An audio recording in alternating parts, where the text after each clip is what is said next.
You didn't melt it, did you? Nah?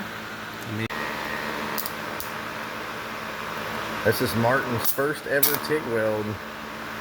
Too bad we ain't got his daughter here to show us what to do. We don't have a clue. Yeah, it ain't sticky to it.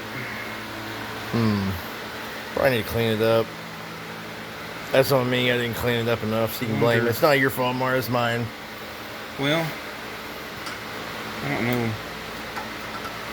I'm not stuck to.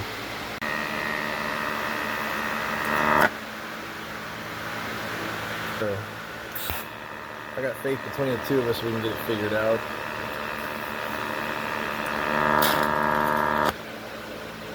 I don't like the fact that it don't shut off after I let off of it, though, but I guess it's supposed to do that.